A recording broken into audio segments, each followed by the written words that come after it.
Hi, this is Barry at 180 Personal Training Studios again, here to talk to you a little bit about the kettlebell windmill exercise.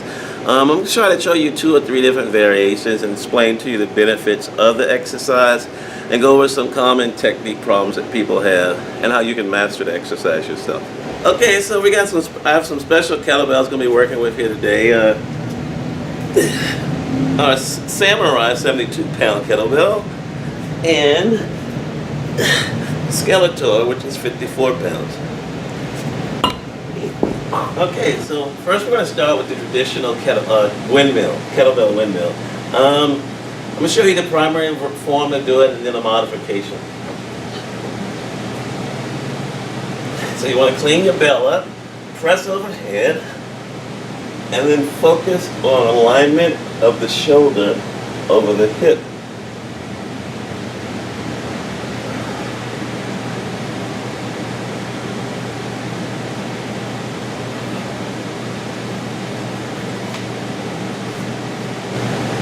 Another variation of the windmill is called the side press. It's kind of a windmill, kind of a shoulder press.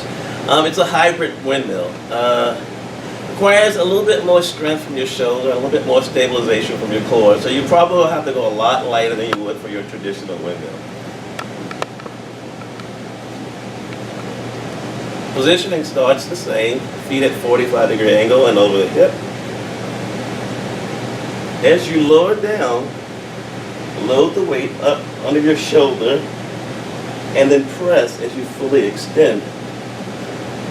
It's going to feel a little weird because you're actually using your lat to lift the weight, not your shoulder. Take your time. Inhale in as you go down, and as you lower, exhale. So you're using proper breathing as you control the weight. The modification in that movement is you have tightness in your hamstrings, or if your hips aren't quite flexible, your modification is going to be to bend the leg that you're reaching toward. Also keep in mind that you should be pushing your hips out to create hip flexibility and mobility through your glute med, so off the side of your leg.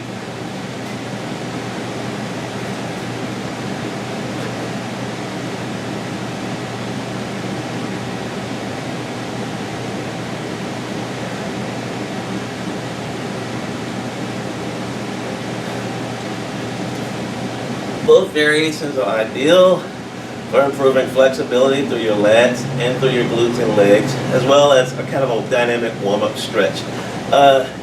Again, it is important for you to hinge at the hips, and if you have any problems with mobility or flexibility, you can always use a wall to assist you in getting to proper position. Start light on this exercise. It's not really a shoulder exercise as much as it is a lat exercise. But if your shoulders aren't flexible or stable, you're going to have trouble stabilizing overhead.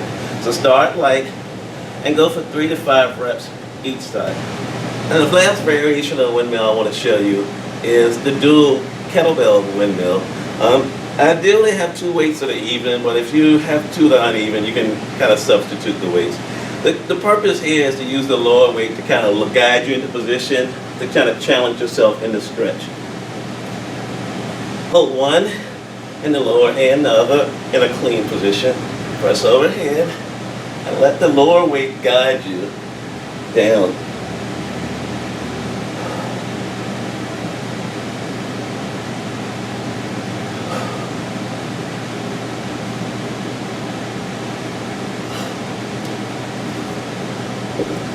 Once you master the basics of the windmill, you can combine it with other exercises like cleans, snatches, and presses to make it more dynamic. But focus on basics and take your time. It's not a race with the windmill exercise.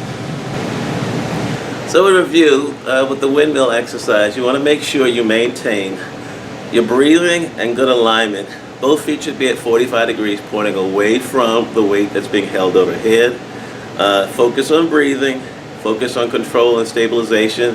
It's also helpful sometimes if you're having trouble getting into position to properly foam roll or do some myofascial release techniques, which have been discussed on this channel before by other trainers. So keep that in mind. Sometimes tightness can inhibit you from getting into good position. I find that the windmills are a great exercise at the beginning of a workout as part of the warm-up, or after a really hard workout when you've done a lot of dynamic movements. It's a good stretch with lighter weights. I call it yoga for kettlebell. So it's a really good way to kind of work on flexibility and still challenge your strength. Hi guys, so that's the windmill exercise for the day, the 3 variations. There are a few more I might show a little bit later here on the website, so make sure you subscribe. And if you want to get in contact with me, you can use 180pts.com, click on the trainer tab, look for Barry or Body by BarryCHI.com. I look forward to seeing you here for more exciting kettlebell exercises. Skeletor!